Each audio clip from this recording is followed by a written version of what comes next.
talking to Dr. Lewis Baldwin, and he's talking about the Civil Rights Act of 1964 and the assassination of African-American leaders during the decade. And Dr. Baldwin, I think you've already given us some excellent information in reference to the assassination of the various African-American leaders associated with civil rights and et cetera. But let's look at what is going on now in American society, and while there might not be that much controversy over the Civil Rights Act, especially public accommodations, we do find that we do have some real issues in terms of the 15th Amendment to the Constitution. That is the Voting Rights Act, not the 15th Amendment, but as it was passed, the Voting Rights Act of 1965.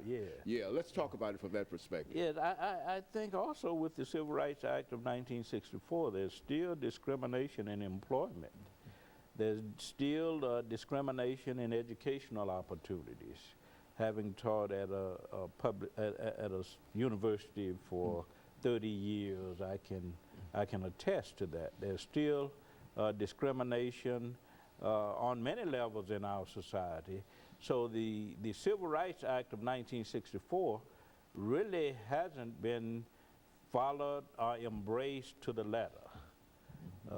That's the first point I would want to make, and because it's one way of saying that we need to continue to push for the full realization of the provisions of the Civil Rights Act of 1964. Also, the Voting Rights Act of 1965. We know that there are many states now led by Republican governors that require voter IDs. There are restrictions on voting practices, etc.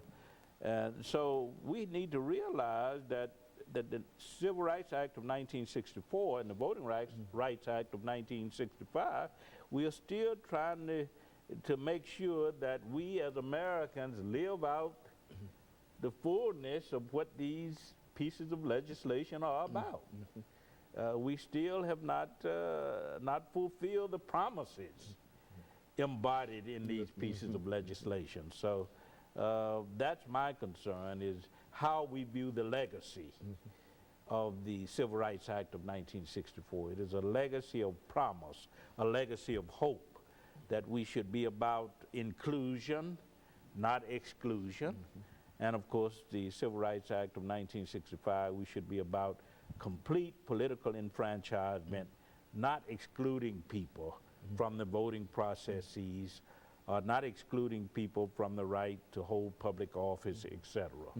And so that's a curious kind of thing to talk about limiting the participation. It appears to me that up until quite recently, we were thinking about how do we expand the franchise so that more people can participate in it. And now I think the president made some statements in reference to that about it really does not seem to be a good policy to think in terms of eliminating your vote, people that might vote for you, even people who might vote against you. That's still not a way to really be successful in terms of the electoral process and convince everybody that this is a real democracy. Exactly, and we often forget that not only the Voting Rights Act of 1965, but also the Civil Rights Act of 1964 dealt with voting, because the Civil Rights Act of 1964 prohibited the use of literacy tests, poll taxes, and other vehicles that had been used to prevent people from voting.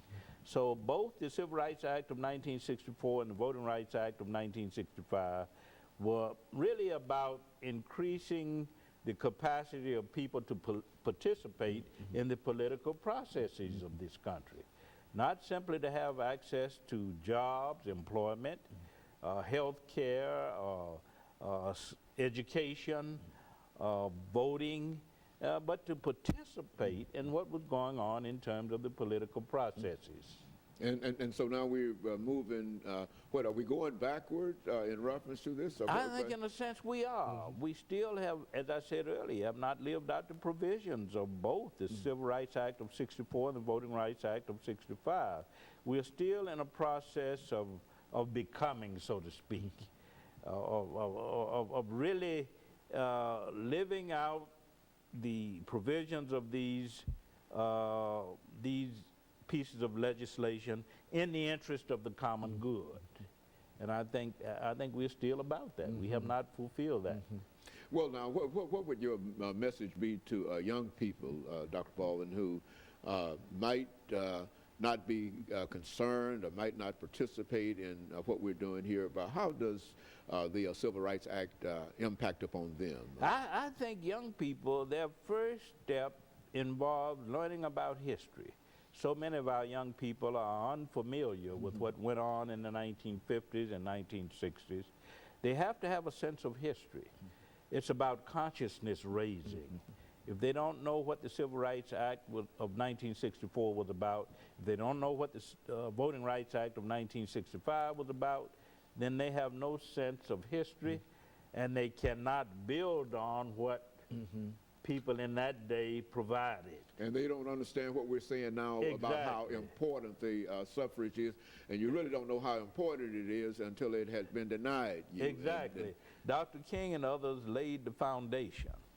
And now we have to find a way to build on the Civil Rights Act of 1964, the Voting Rights Act of 1965, creative ways of building on these pieces of legislation and also advancing the cause for civil rights and voting rights and political power.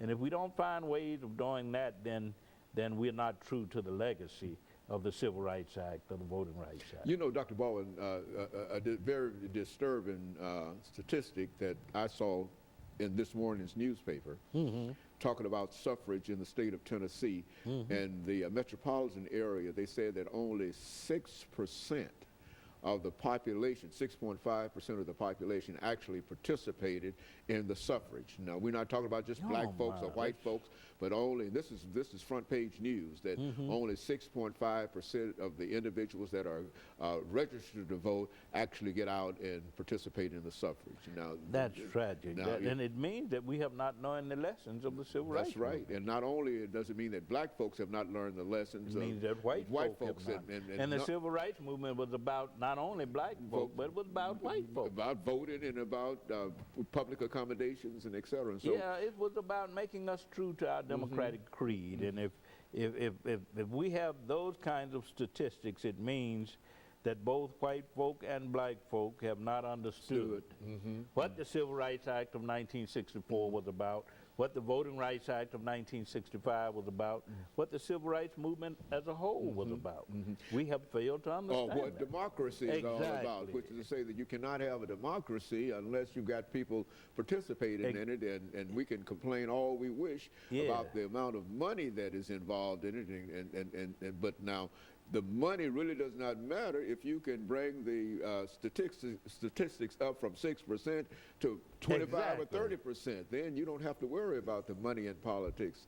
A vote is more important than dollars. Exactly. Certainly it is. Democracy exists when people make democracy, when they participate in democracy, and we're not seeing that today.